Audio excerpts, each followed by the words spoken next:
good evening and welcome everybody to my comeback diecast review. Just a few days after discussing the state of diecast reviews in my update video, which has gotten a really good response. It's good to see people talking about those sort of issues because it tells me that people actually really care about like diecast reviews and stop motions and the state of them and so forth. So it's time to put my money, my proverbial money, where my proverbial mouth is in terms of some of the things I suggested to try and improve or snazz up diecast reviews and getting a bit stale, by putting some of those into action in my first 2011 diecast review. It's the first 2011 diecast I've got, and it's a good one, and I'll give you a clue as to which one it is. Can you tell what it is yet? There it is in virtual form, and here it is in diecast form. It's Ryan Newman's number 39 US Army Stewart-Haas Racing Chevrolet Impala. Now, let's turn the light on and have a good look at her. Well, before we have a look at the car, let's have a look at the box. Now, you know I don't like to spend too much time, I don't like to waste your time discussing the box too much because it's the box. What can you really say about the box? Nobody actually gets a diecast for the box. I've never seen somebody throw the car to one side and go, oh wow, it's a box, look at it. It's amazing, but, well, it's the box. It has the Stewart-Haas Racing logo on it. It has their numbers and their sort of fake signature. It also has a little decal on the back saying it's a limited edition, although out of how many pieces I really don't know, so it could be a limited edition of 5 million or 10. And judging by the fact it was sold out on diecast cars now, it might be quite exclusive. I actually had to get this from my UK supplier, who doesn't really have, that many 2011 diecasts, but a couple that he has are ones that have sold out on diecast cars now, so it might be worth giving his site a look. I'll post a link to it in the end of the review. So, well, there's the box, but who really cares about that? This is what we're here to talk about and have a look at.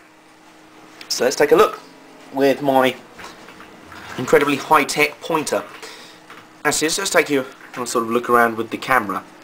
This isn't my normal video camera because my computer's being stupid. But the macro setting on this is pretty good, so it should give you a good indicator of the detail of the car. There's the front. You tilt round the side, and there's the back, turn it round, and there's the other side. So we'll set it down, have a look at her like that. Right, the first thing I want to bring to your attention really, and the thing that really interests me about this car, is that I've always liked this livery. You'll remember one of my first diecast reviews was actually on Ryan Newman's 2009 car, and I really liked that livery. It had that sort of matte livery, the mix of the camo and the black on it. And sadly I've had to sell that car, so, well, I say I had to, I wound up selling that car, so I can't really have a side-by-side comparison with it, but I can tell you from experience that a lot has changed since then in those 2 years. Incidentally, because this is my first 2011 diecast, I might want to point out how they've actually replicated the 2011 NASCAR COT with its edits, which are both for the better, to be honest. The spoiler on the back is looking particularly nice, and they finally got rid of the stupid splitter at the end that was used as like some sort of wacky racing thing to burst people's tyres. Now it looks a lot smoother, and I'll tell you what, they're starting to look like proper stock cars again. They're looking particularly nice. This is the first year I've looked at the COT and thought, you know what, that looks really nice, and that they are actually starting to look good now. So, all positive steps. In a minute I'm going to bring in one of my older cars from about 2007. You'll see how the COT is looking compared to the old car. But before then, let's discuss the paintwork on it, because I want to bring your attention to, it's not too bright, is it? No, we should be okay. I want to bring your attention to this, what I call the divider. Now a lot of cars, especially in NASCAR, like these sort of two-tone paint schemes. They have two main colours, primary colours you could say. But I want to draw attention to the way the two colours are divided on this car, because I think it's very interesting. You've got the sort of, I call it digital stroke urban camo, pardon my ginormous hand. There it is, you see it there, it's running along, and the standard black of the US Army livery, as we've seen before. They're sort of divided by this yellow sort of liquidy flame stripe effect, and it sort of rolls like a wave. You see it goes up over there and then down, and then up over the back wheel, spin it around, goes down again and then back, and then on the other side it goes same sort of thing, and either side they sort of come down just past the front light, the front headlight decal, as you can see there. Let me give you a better view by just hand-holding the camera. There you go, focus. And you can see there, it creates a nice contrast, because there's the regular black and there's the urban camo. And it divides, and it has a nice flow to it, because a lot of two-tone paint schemes, they just sort of go it's like straight along the body line, which looks good in a sort of chip foose type way. But it's good to see, now this is more the sort of paint developers of the real car rather than the diecast. It's good to see them being a bit imaginative about it and a bit creative. I like that. There's the little yellow accents on it. Now, this at the back, I'm not sure if the spoiler is actually yellow on his car, because if you have a look up on the screen there, I'll just tilt the light away, you see on that car, in NASCAR Racing 2003, the spoiler's actually black. Now, I'm not sure which one I prefer. Whichever one's the real one, I'm not sure. But that black one looks quite nice. It suits the paint scheme, but I've got to say, the yellow one doesn't look too bad either. I've got to say, it doesn't look terrible. It's not like a massive contrast between the two. And it looks quite good. It sort of suits the accents and that.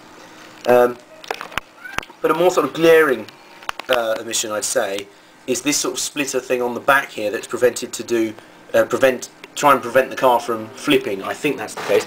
Now have a look on the NR 2003 car. You'll see it actually goes up over the back windshield right there. Well, actually, you got the first bit right. There it is on the deck lid, on the boot lid, with slightly charred up paint. But oh dear, where is it on the back windscreen? It's not there. So, well, maybe that's one of the limitations of the quite basic production of the Action Kid Series cars. I don't know if you call them Kid Series now. As you can see, not much has changed there. They've still not bothered to paint out the central inserts of the wheels.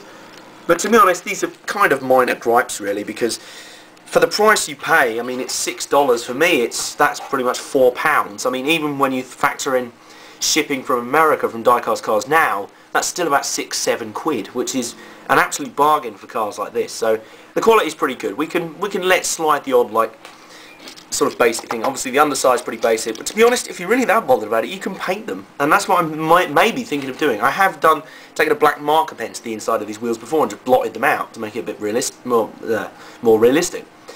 So that's entirely up to you, but the build quality is still the standard Action style, and the paint scheme is very well replicated. And I said earlier I was going to bring in an older car for comparison. Let's have a look at one of the older US Army cars. I'll just bring it up there. This is Mark Martin's 2007 US Army Chevy. This is before Stewart-Haas Racing took over that team and took on the Army sponsorship. And have a look how things have changed, and look how basic this car looks in comparison. I mean, first up, there's a side-by-side of the old and new cars, how they are now, how things change in, what, 4 or 5 years. And I still like the old car shape. I still think it looks sleek, but this is starting to look better, I have to say. Anyway, that's the debate for another video. Let's have a look at the paint scheme. Well, what is there to look at on Mark Martin's car? It's black, more black, a sort of gold star there with the 01, some US Army logos, and more black. It's kind of a bit boring, to be honest, a bit stealth. Maybe that's the point, but when you put it side by side with Ryan Newman's car, well, I've got to say, Newman's car stands out a hell of a lot more. Has that lovely, like I say, I brought it to you earlier, that sort of divide in the paint, the urban camo mix. Really does look aggressive and military themed, which I think is kind of important. So the progress in the last 4 years has been steady for the US Army car. If it keeps going like this, the 2015 car is going to look pretty stunning. So that's pretty much it for my review. Let's get that out of the way, and there it is. So my final thoughts on Ryan Newman's number 39 US Army Chevy.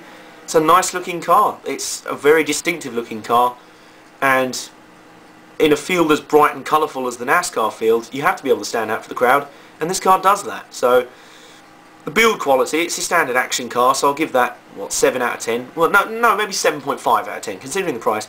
And the paint scheme, I'm going to give 8.5 out of 10, because I really like it. It's right up my street. I think it suits the US Army sponsorship perfectly. So that's been my diecast review on Ryan Newman's 2011 US Army Chevy.